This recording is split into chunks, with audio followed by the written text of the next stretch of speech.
Is there a club called Club Sandwich in Sandwich in Kent? Answer me this, answer me this. Is there a good-looking young man who I don't resent? Answer me this, answer me this. Helen and Ollie, answer me this. Hello to listeners in Toronto, Canada, and also Tiny Toronto, as we christened it, in England last week. But Helen, we've had an email from Austin, who is in another Toronto. He is from Toronto, Kansas. Huh? Yeah, I know. He says we have a population of around 100 people. So it's probably okay that we've neither of us heard of this place. Yeah, okay. To be honest, I don't know that many towns in Kansas generally. No, that's true. I'm not sure I do either. Kansas City isn't even in Kansas, is it? Yeah, it's on the border, isn't it, with Missouri? So you could go into Kansas City in Missouri and you could literally say, we're not in Kansas anymore. You could. It's like you could go to Warwick University and go, we're not in Warwickshire anymore. Yeah. Or particularly near Warwick, but Yeah. you wouldn't. No, because it's not really a reference to an iconic film, is it? So it'd be not different. yet, but let's see what Shane Meadows can come up with. Here's a question from Red from Cardiff, who says, umbrella is a funny word. So true. It's not that funny, is it? Well, it's not laugh It's out not loud boobies. funny. It's not flange. It's not pop. No. Pop is a funny word. There's no word like umbrella, is there? Umbrella. That's how my niece used to pronounce it when she'd only just learned to talk. For some reason with a bit of a Spanish lilt on the L. Oh, well, I'm intrigued to know whether it has a Spanish origin, because he says, Helen, answer me this, where does the word umbrella come from? Assuming Red is male. So hard to know. I was assuming that. I was thinking of Red in the Shawshank Redemption. But you're right, there could be a female Do you Red. think this is Morgan Freeman? No. Right. Red says, was it invented by a man or a woman called Mr. or Mrs. Umbrella? Or Miss Umbrella, or Ms Umbrella, or Dr Umbrella. Dr. Umbrella, yeah. Prof Umbrella. No, it wasn't. It's from the Latin word umbra, which meant shade, because umbrellas cast shade as well as keep the rain off. As demonstrated by Michael Jackson when he used to walk around with Rabbi Shmuley Botiak and Uri Geller. Yeah, what happened to Rabbi Shmuley? I thought you were going to say, what happened to Michael Jackson? Do you remember? Quiet for the last He used to be 3.5 really big. years. Do you remember? He used to be really famous. What happened to that run of shows he was going to do at the O2? So, no, what happened to who? Shmuley Botiak? Yeah. He's disappeared back into his hovel, hasn't he? Waiting to find another celebrity to leech onto. It's Will from Amersham. Helen and Ollie, it's my birthday in about a couple of weeks, and I'm turning 18, and I'm meant to go and see my brother at Bristol University. The only day I can go up is the day before I turn 18, and we're planning to go out that evening. So answer me this. Will the clubs let me in at, say, 11 o'clock? Or do they have to abide by the law and not let me in? Even if you're not, it's your last time of being rejected from somewhere for being under 18, so Yeah. enjoy it. It's tinted with its own kind of nostalgia, that, isn't it? Never really happened to me because I never tried to get into clubs. It's funny, like the moment I had to stop remembering my fake birthday from 1979, it was the moment no one ever asked me for my real birthday. Do you ever still celebrate your fake birthday? But do you know what I mean? I think you give off some sort of weird body language when you're lying to get into a nightclub or a bar, but actually when you are old enough and entitled to be there, you're fine. I mean, this is a case where I think technically, of course, it would be illegal for the place to serve you, and therefore if the bouncer, for example, is being over fastidious, then he, for it will be inevitably a he, would be well within his rights to chuck you out to the curb like a piece of dirt. However, it seems unlikely that the county sheriff will be standing there with his notepad and a truncheon, gently tapping it against his arm, waiting for a nearly 18-year-old head to whop with it. And also the fact that you're actually out for your 18th. I mean, if you wear a big one of those stupid badges that says 18 today and you've got the balloon, I know technically you're not. But you shouldn't wear the badge. But if you're with a lot of older people, you're going to see your older brother and his friends are older, and you're the youngest person there, the rest of them have got ID, and you're 18 that day, effectively. Yeah. I can't imagine in most places in the UK that they're going to turn down your custom. Maybe in over 25 bars they would. Oh yeah, don't go to all bar one. What's the age limit of all bar one? 21 there, famously. 21. Yeah. All bar under 21s. Talking of evading the long arm of the law, here's a question from Elliot, who says, I was watching the hit 90s film The Fugitive the other night. It is on a lot on television. It's quite long, isn't it? So if you're going to buy... Oh, it's very good, yeah. Well, I say very good. 90% on Rotten Tomatoes, Ollie. That means it is good, whether you care or not. It's a good story. It's a well-made film. It's a rubbish story about a one-armed robber. No, it's not about that at all. Hackneyed is that? It's not about that. It is effectively about that. No, it's about a man who has been wrongly accused of something. It's like The Man in the Iron Mask for our era. Also, it was a real-life event, so...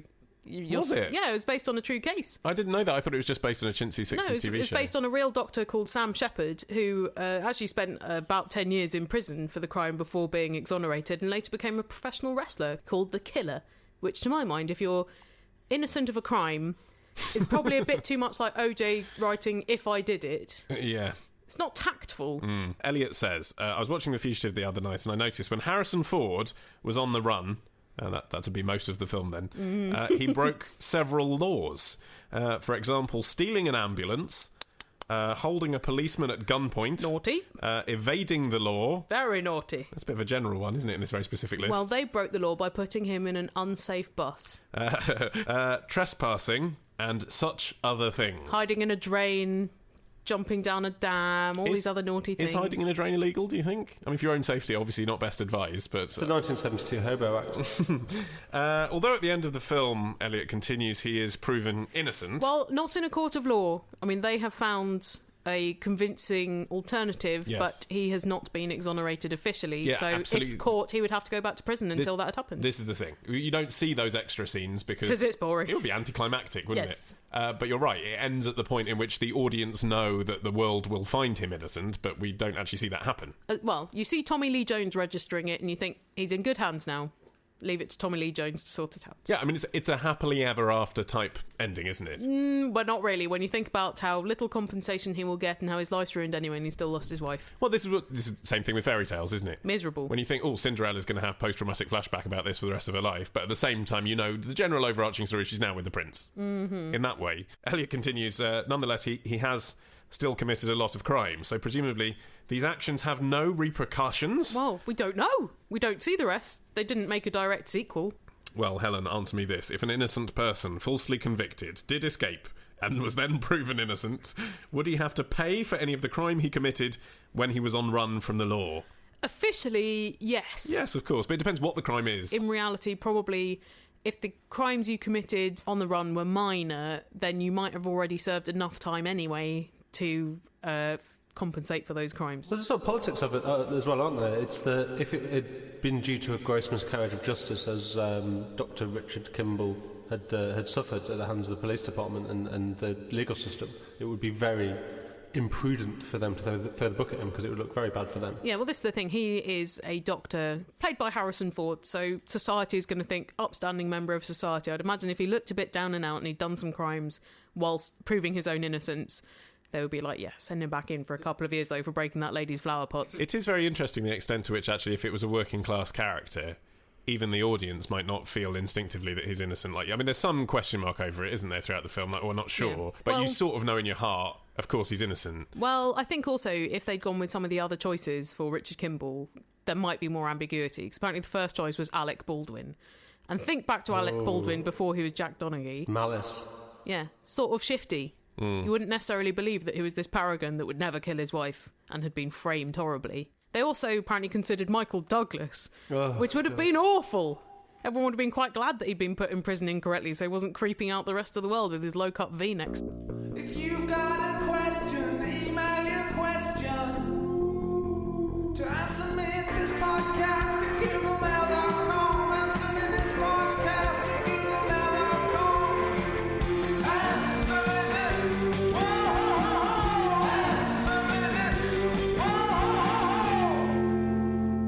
Time for... So, retrospectors, what historical events are we ticking off on this week's run of Today in History? On Monday, the anniversary of the day Ozzy Osbourne and a bat came face to face on stage. On Tuesday, we go back to the future with a potted history of the DeLorean. On Wednesday, why is the Pope guarded by those guys in floofy hats? On Thursday, how the Rock and Roll Hall of Fame ended up in Cleveland. And on Friday, was Henry VIII really an asshole, or was it just the result of a jousting accident? We discuss this and more on Today in History with the Retrospectors. 10 minutes each weekday, wherever you get your podcasts. A question from Gordon from Haringey Green Lanes, specifying the district and the name of the road there. That's a really long road, though. He says, I saw a man today. Well done, Gordon. In Haringey, Who'd have thought? province of ladies. Dressed, again, a surprise, in full tweed. I bet it wasn't full tweed. Not Full the tweed, underpants. balaclava. Socks. Actually, I've got tweed gloves. And like Venom in Spider-Man, it's creeping up your body in case you're entirely in tweed. Forever 21, men, if you want to get your own tweed gloves like Ollie Man. Yeah, I don't want the biblical stuff, though. You're not a man. Anyway, yes, I saw a man today dressed in full tweed, smoking a pipe. Yeah? It's a question of pipes. Oh. He was about 45, so didn't look entirely ridiculous. I mean, not as ridiculous as he'd be if he was in his 20s. I wasn't in Dalston. It's important to make that distinction. It is. I think whenever one isn't in Dalston, it's important to celebrate the fact that one is not in Dalston. He continues, you never seem to see people smoking pipes these days. What about Pete Doherty? Yeah, what about the guy that you just saw, Gordon? Come on, you just mentioned it. What conception of never do you really have? A special Dalston-adjacent one, of course.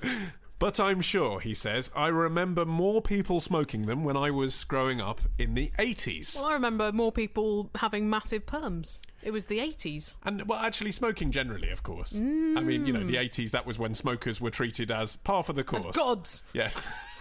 No, but something... No, it's true. Something you wouldn't chuck out of bed, rather than pox-ridden vermin who have to be delegated to shelters to do their business. Well, that is strong terms, but I understand your point. In the 80s, there was a lot of smoking advertising, and you could do it indoors, you could do it in restaurants. Now you're a pariah. So, Helen, answer me this. When did pipe smoking lose its popularity? Probably before the 80s, I'd say. And if you must be a contemporary pipe smoker, at what age do you think it's acceptable to make that transition from cigarettes to the pipe? What if you don't even smoke cigarettes, you just go straight to pipe? No, I don't think anyone's ever done that, and I'll tell you why, because most people get into smoking when they're early teenagers, and no one around the back of the bike shed has passed around a pipe. I know who would have done, though, our friend Alex, star of many jingles in Answer Me This, who doesn't smoke, does not care for smoking. But he's basically an old man trapped in a young man's body. And he bought a pipe in his early 20s just to suck on. Really? So he wasn't willing to smoke out of it, but I think if he was going to smoke at all, it would have been the pipe. I assume, though, that he specifically means at what age is it acceptable not to do ironic-looking pipe smoking? At what age does it look like you're just smoking the pipe and not that you're looking to be seen to be smoking the pipe? Okay, I think the answer to that is that no one in our generation will ever look like that, because we've grown up in a world where smoking is so chastised.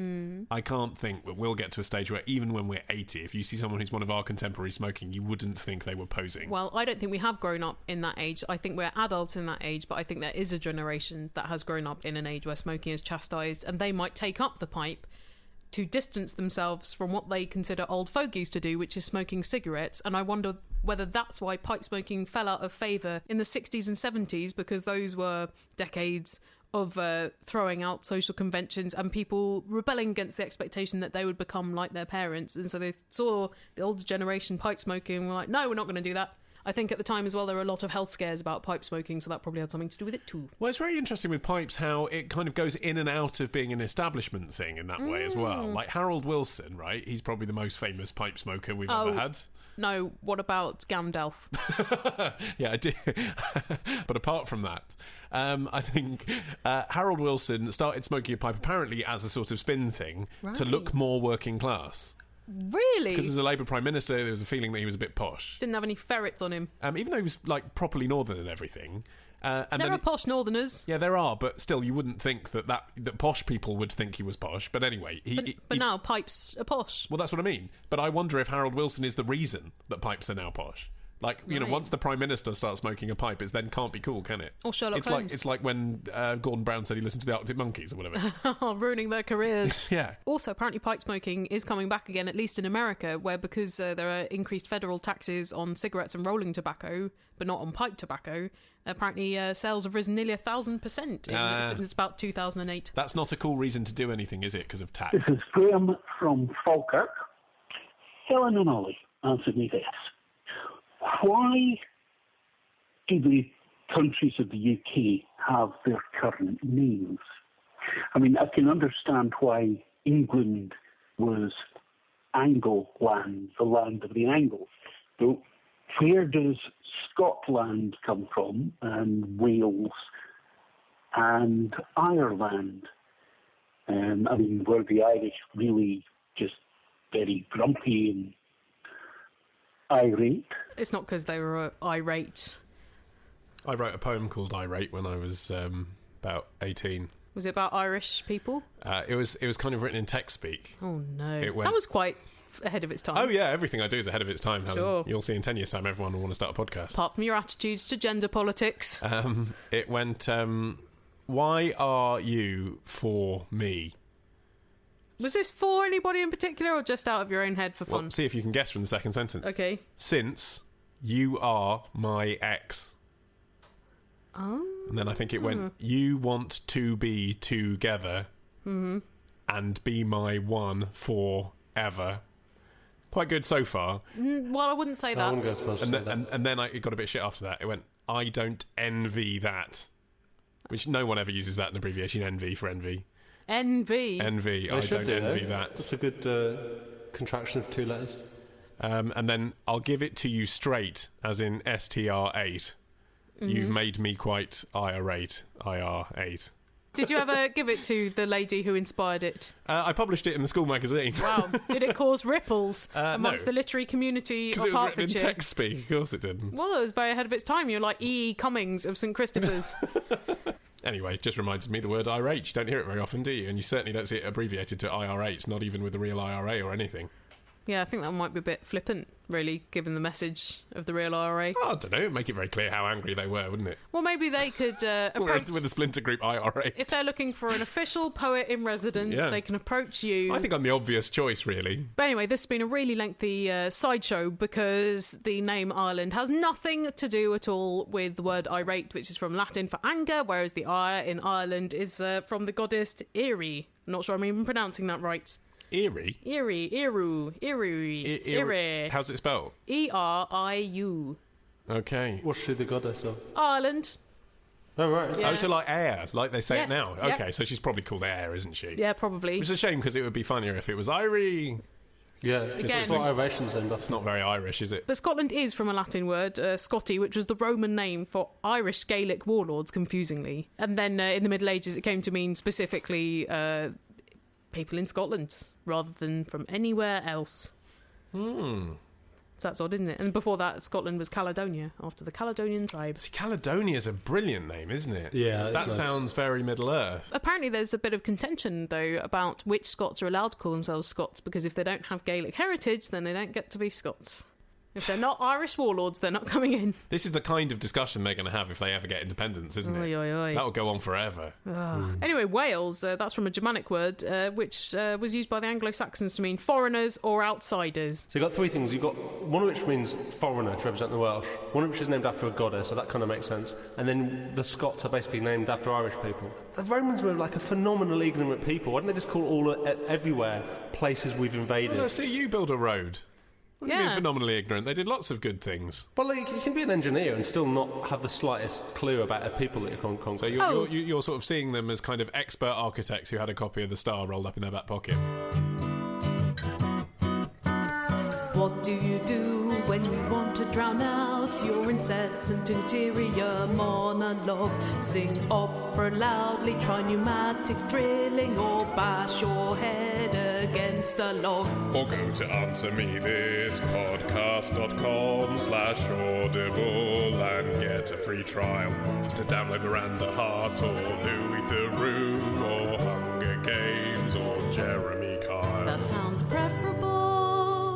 It certainly is preferable. In fact, it's even slightly better than that, isn't it, Helen? Oh, I'd say even slightly better than bashing your head against the log. Absolutely shitloads better, Ollie. I think anything where you get free stuff and we get free money is brilliant. Yeah, we're literally quids in. So, Yeah. yes, if you haven't got your free audiobook yet, why haven't you? You're an idiot. You're an idiot because there are tens of thousands to choose from, and if you don't even like reading, you don't have to do any once you've chosen the book because someone else is doing that for you. Yeah, someone with a beautiful voice in many cases, like Yeah. Roger Allam. Yes, or Rob Lowe in the book that I've got that I'm saving up for my trip. He's going to be talking about his scandalous life in the 80s and 90s in the Brat Pack. It's not him reading A Brief History of Time, then.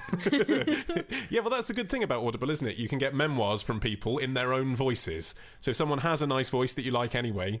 actually, David Mitchell's backstory is one that I want to listen to because It's his autobiography, which he's sort of used the framework device of him going on walks around London. Oh, that's cool. And actually, that's when I listen to audiobooks, is when I'm walking around London. That's so I think that'll be a perfect. bit meta. Be like a lovely guide. I'll tell you what I'm not going to be listening to, though, and it's not because the quality is bad, because I cannot vouch for it, but it is the unabridged version of Les Miserables, which runs to 57 hours. Woo. So if some of you are really missing us during our break, you can basically fill the whole 2 weeks with just that. That is 1.5 working weeks. There's a lot of...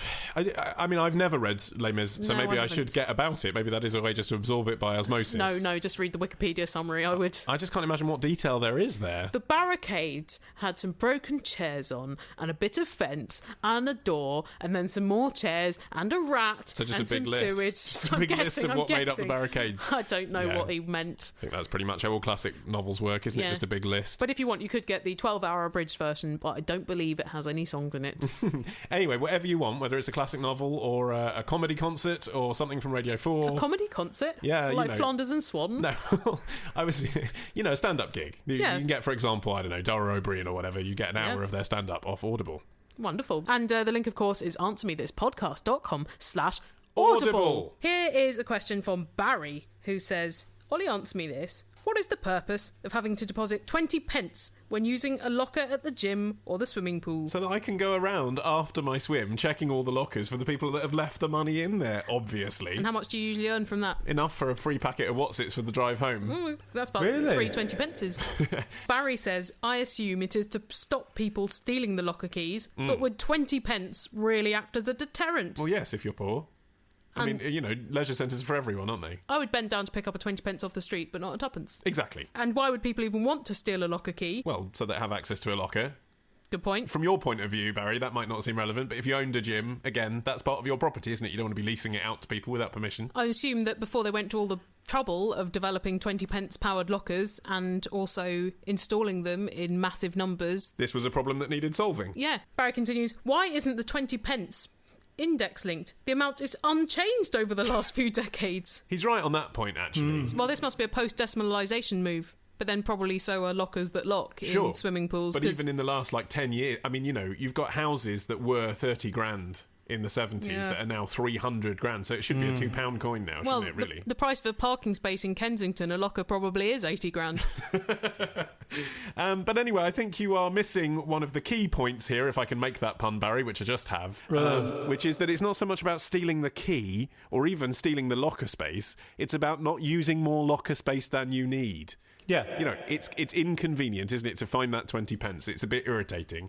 It's unlikely that you're going to have more than 2 or 3 of those 20 pence pieces in your pocket. So worst case scenario, you're going to be hogging 3 lockers at the gym. Surely the real reason is that if you didn't have that sort of deposit system, that you just go, oh, that's good, I'll keep my key, and next time I come to the swimming pool, I'll use the same locker. Yeah. Which means that there wouldn't be enough lockers for everybody. Some of it probably operates on guilt, doesn't it? It's the psychology of, this is worth something to someone. Yeah. And also just makes you not forget. Yeah, but it's the same with the shopping trolleys, isn't it? Like, the shopping trolleys actually, we all know, are worth hundreds of pounds. Putting £1 into it, really, I mean, actually, it's fine. If you steal the shopping trolley, you've got more than £1's worth of stuff there that you've nicked. But it's just the fact that you want your £1 back. Here is a question from Chris from Lewis.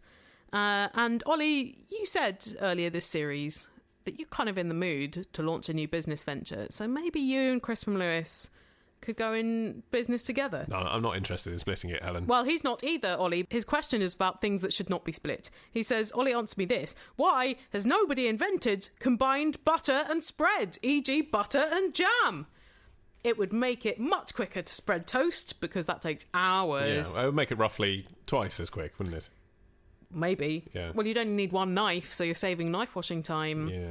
It would take the guesswork out of getting the correct portions for the two. No, it wouldn't, because the guesswork would be at the factory. Some people prefer more jam, some less, Chris. You see the problems already. I haven't even reached the end of your email. You're sacrificing choice for convenience. It would save 2 knives and the risk of getting some of one thing into the other thing, e.g. bits of butter in the jam jar. Yeah, and think about what happens when bits of butter get into the jam jar, and I think you can unpick the answer to this question immediately. I mean, what you'd have is butter that needs to be refrigerated being mixed with jam that can be kept out of the fridge in a long life packet. And butter that you can only use for jam things, rather than butter that you can use for cooking or for savoury spreads. You see the problems. There's a fundamental thing it's missing as well. When you've got really nice hot toast, fresh out the toaster, you want to melt and apply the that butter, bit of butter. Yeah.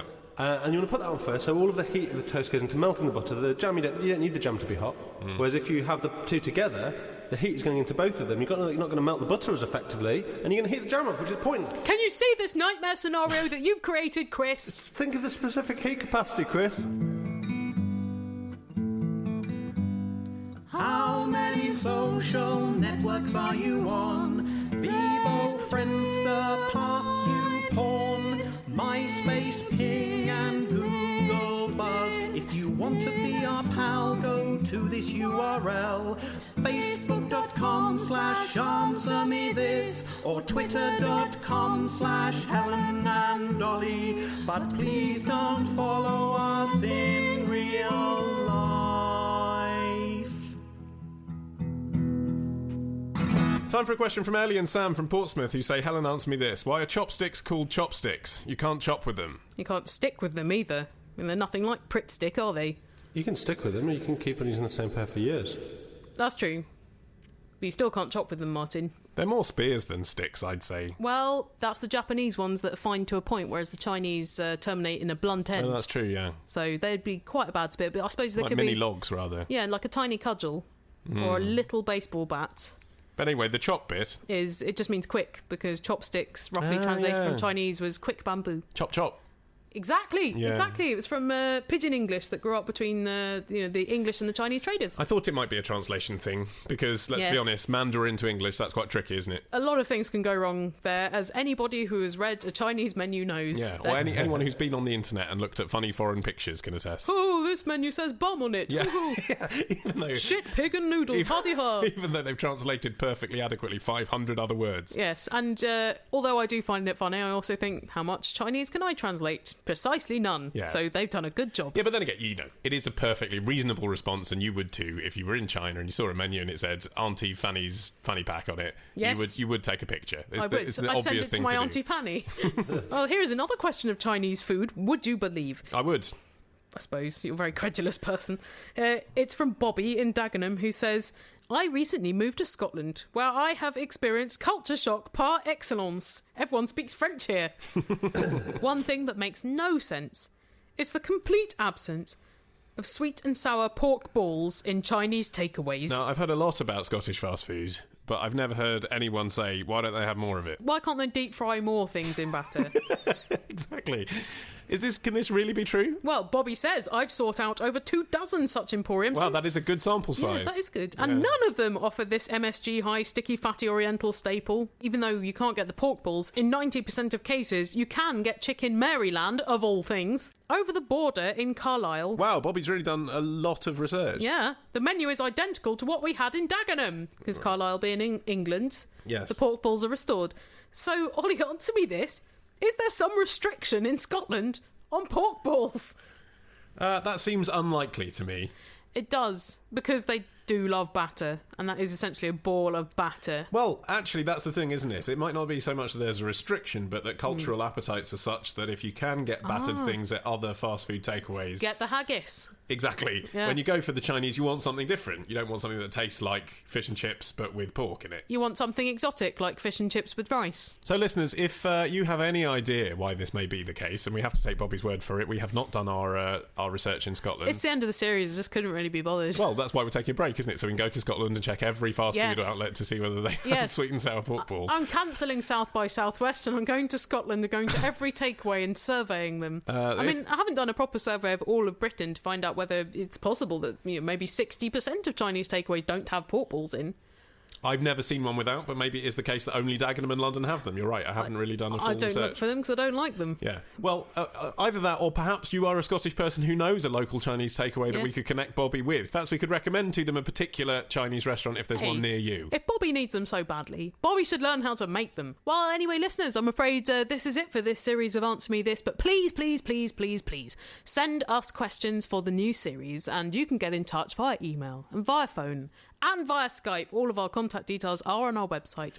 AnswerMeThisPodcast.com. That's right, we are back on Thursday the 28th of March. In the meantime, you will also find on that website our first 120 episodes that you can buy on iTunes or through PayPal. You will find links to Twitter and Facebook, and you will also, of course, find the links to our Audible promotion so that you can get yourself that free audiobook and give us some money for our holiday as well. You call it a holiday. It's a research trip into the pork balls. Well, yeah, that's right. How could you forget so quickly? Sorry, forgive me, yeah. I've already lined up a lot of interviews. Very important scientific research, Helen. And if you want something as well as speech, maybe some beautiful music, perhaps you could get Martin's album. Yeah, it's called The City of Golden Lead, and it's you can download it for a pay-what-you-want price, which means for free, if you like. And that's from thesoundoftheladies.com. Yes, highly recommend that. And also, in the few weeks that we are away, you can also hear our voices every week on the Let's Talk About Tech podcast from the BBC. So make a point of subscribing to that as well if you like to hear us talk about internet things. And we will be back on your internet device on the 28th of March. Yay! See you then. Bye!